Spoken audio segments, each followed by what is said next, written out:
वंदे पुरुषोत्तमं वंदे पुरुषोत्तमं वंदे पुरुषोत्तमं। परम दयाल श्री श्री ठाकुर अनुकूल चंद्र जी के श्री चरणों में मेरा कोटि कोटि प्रणाम। परमाराध्य जगत जननी श्री श्री वर्मा के चरणों में मेरा कोटि कोटि। परम पूज्यपाद श्री श्री वरदा के चरणों में मेरा कोटि कोटि। परम पूज्य आचार्य देव के चरणों में मेरा कोटि कोटि प्रणाम। हमारे गुरु भ्रातागण, सत्संग प्रेमी जन तथा मेरी पूज्या मातृमंडली, आज मैं बहुत ही व्यग्रता से ठाकुर की बातों को रखने का प्रयास कर रहा हूँ। परम दयाल श्री श्री ठाकुर अनुकूल चंद्र जी के भावधारा के आधार पर माँ दुर्गा पूजा की सार्थकता को हम लोग समझें, क्योंकि परम दयाल श्री श्री ठाकुर अनुकूल चंद्र जी जो भाव दुर्गा माँ के संबंध में हम लोगों को दिए हैं उसे जानना ही होगा, गुरु की नीति विधि को जानना। आज मैं परमाराध्या जगत जननी श्री श्री वर्मा के चरणों में अपना अशेष प्रणाम निवेदन करते हुए कहना चाहता हूँ। सर्वमंगल मांगल्ये शिवे सर्वार्थ साधिके शरण्ये त्र्यंबिके गौरी नारायणी नमोस्तुते। संसार के समस्त माताओं के, नारी स्वरूप माताओं के चरणों में मैं अशेष प्रणाम करते हुए यह भी प्रणामी निवेदन करना चाहता हूँ।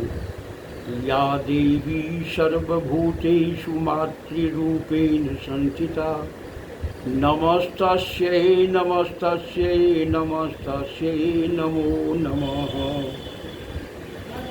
आज माँ दुर्गा पूजन का प्रथम दिन है, यानी कलश स्थापना दिवस। आज से ही दुर्गा माँ की पूजा प्रारंभ हो रही है और यह शारदीय नवरात्रि दशहरा यानी 10 दिनों तक नौ पूजा दशम यात्रा का विधान आर्य ऋषियों ने दिया है। शास्त्रों का संकेत है कि भगवान पुरुषोत्तम श्री रामचंद्र जी 9 दिनों तक युद्ध के बाद जब 10वां दिन रावण को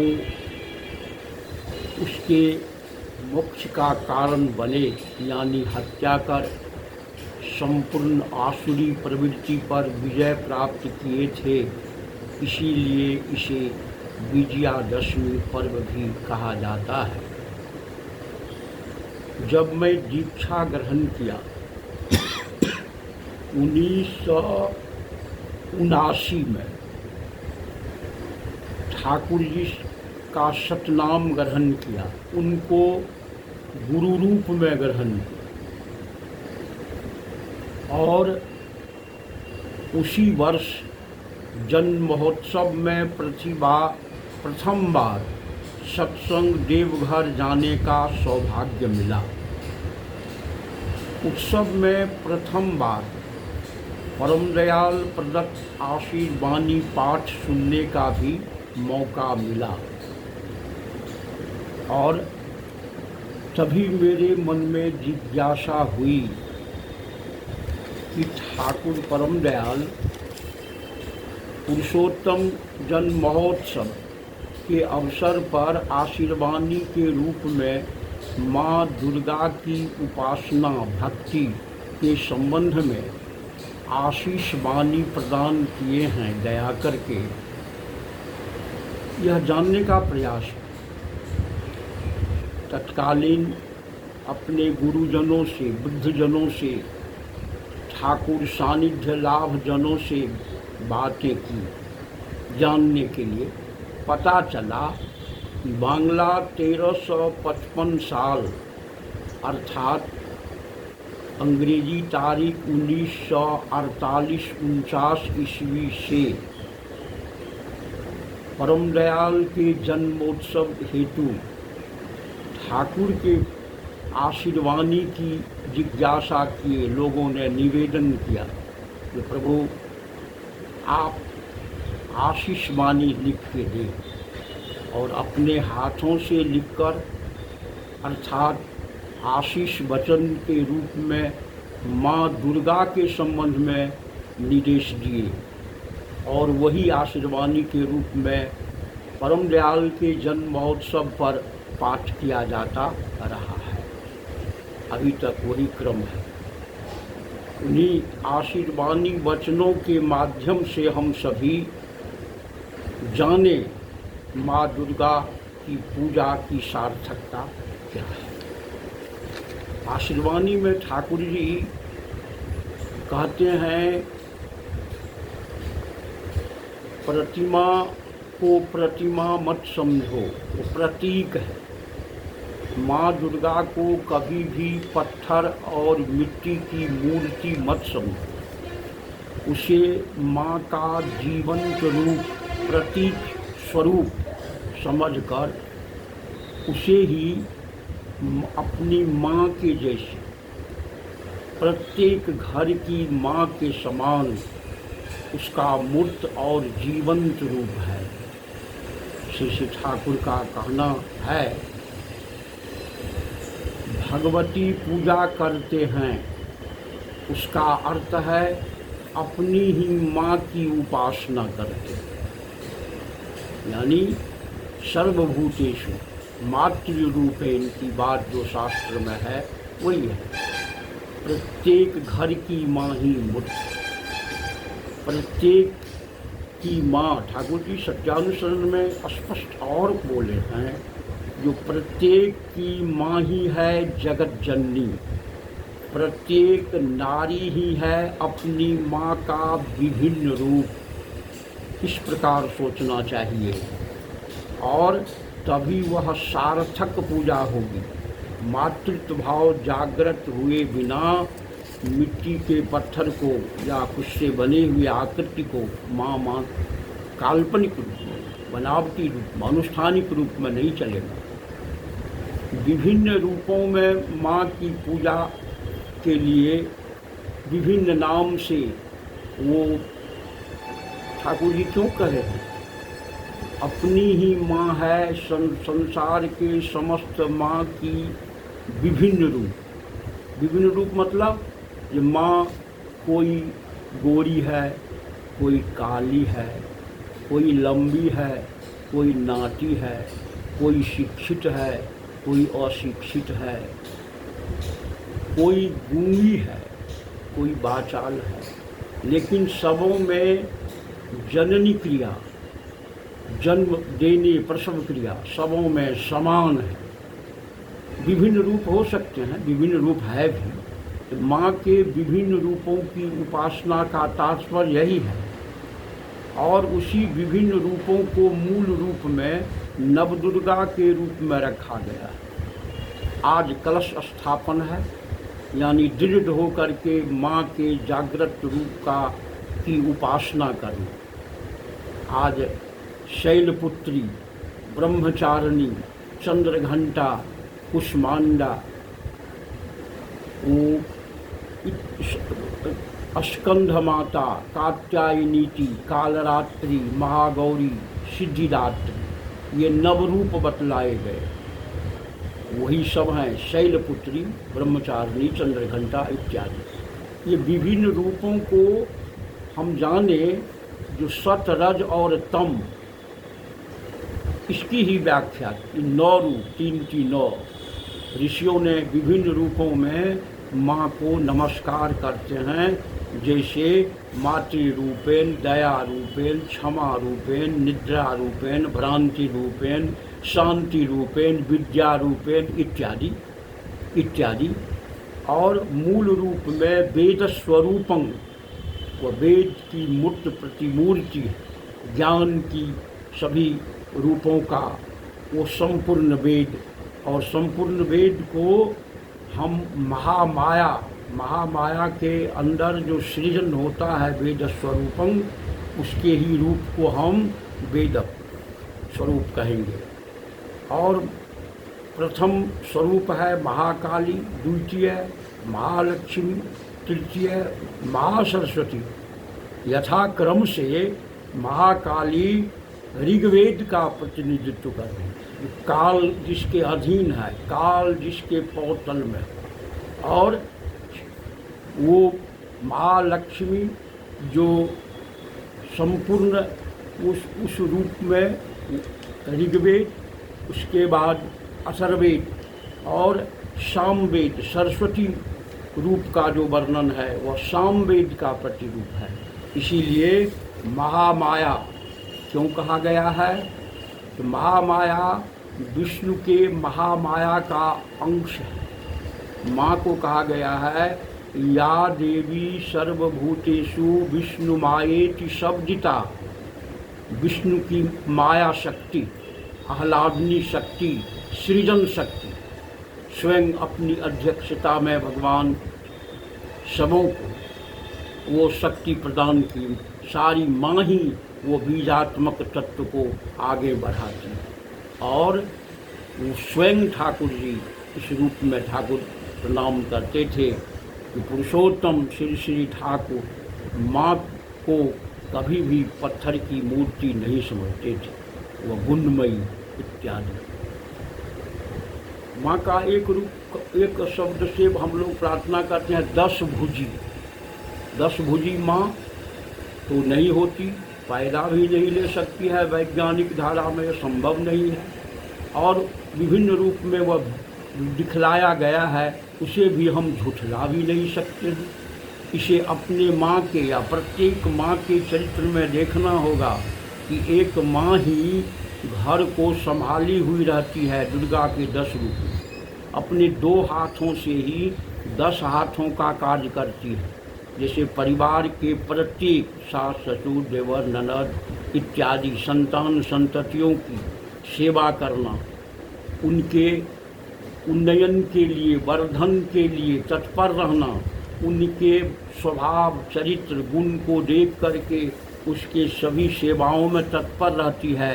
इसीलिए 10 भुजी, 2 भुजा से ही 10 भुजा का काम करती, प्रयोजनानुसार अपने बच्चों की शिक्षा, दीक्षा, शासन, तोषण, पोषण सब करती। इसीलिए चाहिए माँ को अपनी ही माँ के उस 2 हाथ वाली माँ को ही 10 भुजी। एक नाम से अभिहित किया गया है दुर्गति नाशिनी। माँ को विभिन्न प्रकार के अस्त्रों से धारित दिखलाया जाता है। यह बात सही है, इसलिए कि और उसे दुर्गति नाशिनी के लिए 10 प्रहरण धारणी भी कहा गया। ठाकुर जी कहते हैं कि दुर्गति नाशिनी होकर वो बनी है 10 प्रहरण धारण करके संतान संरक्षण हेतु नियोजिता।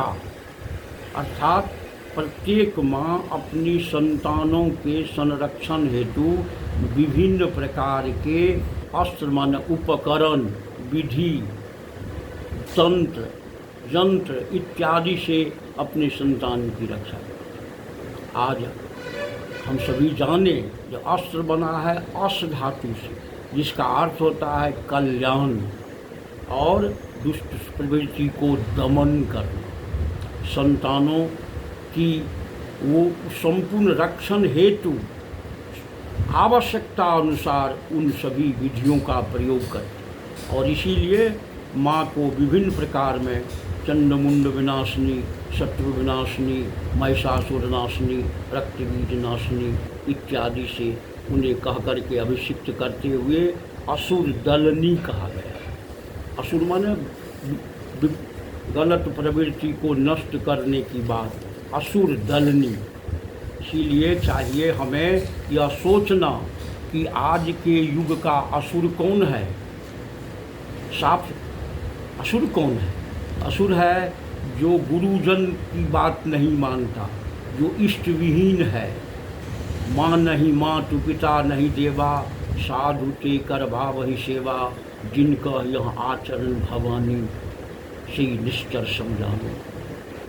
गीता में है, अर्जुन दम्भ दर्प पाखंड अभिमानी क्रोधी अस्तित्व के विरुद्ध असत्य को साथ देने वाले, ये सभी असुर हैं और इनका विनाश जिस रूप में हो उसे करना होगा। ठाकुर जी कहते हैं सत्ता विरोधी चलन जो है, जो विद्वेष परायण हो, जो स्वार्थ बुद्धि संपन्न हो, पर निंदक हो, पर श्री का चर्चा हो, ये आसुरी बुद्धि है और इसे नष्ट करने के लिए हमें तैयार रहना। और सबसे बड़ा असुर कौन है? इविल माइंडेड पीपल, जो विनाश की घंटी बजाता है, जो वर्णाश्रम के नियम को तोड़कर प्रतिलोमद संसर्ग से विश्व को भर रहा है। ऐसे जिसे रक्त गरिमा नहीं, गोत्र गरिमा नहीं, वो संपूर्ण असुर हैं। चाहे वह जिस किसी भी पद पर हो, जिस किसी भी धर्म के नेता हो, जो ही कथावाचक क्यों नहीं हो, क्योंकि वर्णाश्रम ही सृष्टि का आधार है। ऐसे व्यक्तियों के विरुद्ध हमें अपनी माँ हमको सजग करती रहती है कि तुम डरो मत, तुम अपने संतान संततियों, हाल ही में तो पितृपक्ष प्रारंभ, सभी अपने पितृजनों को जल दिए, असी दिए, सब उसे तृप्त किए, पिंडदान किए। इसीलिए माँ को अभया कहा जाता है, अभय करती है। और हम अभय कब होंगे? तो सदाचारी बनकर, बचते बढ़ते सदाचार में। हम सदाचार में नहीं रत, भय उसे प्रतिपद। इसीलिए अभय बनने का एक ही उपाय है, हम सदाचारी बने। फिर माँ को सिंहवाहिनी कहा गया है, जिसका वाहन यानी जिस पर सवार होकर के हम चलते हैं, वाहन जो करता, ले जाता है, ढोता है, वाहिनी, सिंहवाहिनी। सिंहवाहिनी मतलब ऐसे प्रवृत्ति के लोगों को भी माँ अपने चरण तल में रखती है और उसके अपने संतान संततियों को भी वो इस तरह से दमन करके रखती है कि किसी तरह से वह आसुरी प्रवृत्ति में न जाए, हिंसक न हो, शिष्ट बने, इष्टमुखी बने, वर्णाश्रम का पालन करे। इसलिए ठाकुर जी संबंध में कह रहे हैं, अशिष्ट जो उसको दूर करती है, शिष्ट जो उसको सुसंगत एवं प्रबुद्ध करते रहती है। यही है उस असत का विमोचन करके वह सबों को विभिन्न रूप से ऊपर उठाती है और असत निरोधी पराक्रम भरती। माँ का एक नाम शारदा है। शारदा का मतलब शरद ऋतु, जानी शरद ऋतु खंजन आए। खंजन चिड़िया को आप सब समय नहीं देखेंगे। ये शरद का आगमन होगा तो खंजन कहाँ से जहाँ निवास है वहाँ से आ जाएगा। इसीलिए यह आश्विन के द्वितीय पक्ष से शरद ऋतु प्रारंभ हो जाता है। शिवानी का अर्थ है संतानों की मंगल कामना, सर्वमंगला भगवती, इसीलिए कहा गया है। माँ एलेन पुतुलेर मोटन ताकि पूजा कर ले हमार प्राणी तार प्रतिष्ठा होवे। हम माँ की पूजा इसलिए करते हैं कि हमारे अंदर में असुर दल से पूजा अगर ऐसा नहीं करते हैं तो से पूजा की संवर्धना निये आस्ते पारे। अगर माँ को हम इस रूप में अपनी माँ को या जगत की सभी मूर्त और जीवंत माँ को न माने तो वह बेकार है, संवर्धना नहीं। वो पूजा माने संवर्धना, सबों के जीवन यश और वृद्धि को आगे बढ़ाना और उसी की प्रतिष्ठा, प्राण प्रतिष्ठा। यह विधान है प्राण प्रतिष्ठा, जिससे हम प्राण पाए हैं। प्राण वायु शरीर में परिणत हुआ, मूर्त हुआ, माया शक्ति के द्वारा वह आकारित हुआ और उसे हम क्या प्राण प्रतिष्ठा देंगे। उसका अर्थ ही है जो मैं अपने प्राण के समान माँ की प्रतिष्ठा करूं, प्राण रहते माँ की संबंध उसकी मर्यादा को गिरने न दूं। हम चक्षुदान करते हैं। चक्षुदान मतलब चक्षु हम दान कर दिए तो फिर मेरे पास चक्षु क्या, इसे समझना होगा। हम चक्षुदान इसलिए कि हे माँ, अब तुम्हारी ही माँ से हम मातृत्व भाव को लेकर समस्त सृष्टि में परिभ्रमण करूँगा और कल्याणार्थ सब प्रत्यक्ष करना चाहूँगा। ऐसे हम अपने माँ के सामने किसी प्रकार का अभद्र अश्लील व्यवहार नहीं कर सकते और अज्ञतावश हम लोग माँ की प्रतिमूर्ति के सामने ही अशिष्ट व्यवहार करते पाए जाते हैं। विभिन्न प्रकार के संगीतों का ऐसा परिवेशन होता है जिससे क्या माँ संतुष्ट होती है। ठाकुर जी कहते हैं कि तद संवर्धनी, तद संबंधी संवर्धनी, वो जो अनुशीलन, वो अनुशीलन करने जेमोन पावियो तेमोन, जिस तरह से संवर्धनी अनुशीलन तुम उत्पन्न करोगे तुम्हारा स्वभाव उसी तरह गठित होगा। जैसा तुम करोगी अपना अभ्यास व्यवहार, संतान का भी हृदय जानो होगा उस प्रकार। इसलिए भगवती माँ की उपासना यानी माँ के शिष्ट के समक्ष किसी भी प्रकार का अश्लील व्यवहार जिससे माँ बैठा पाए। एक घटना में रखना चाहता, दक्षिणेश्वर में माँ काली का मंदिर है। मैं भी वहाँ गया हूँ क्योंकि इस भूमि को प्रणाम करना मैं आवश्यक समझा।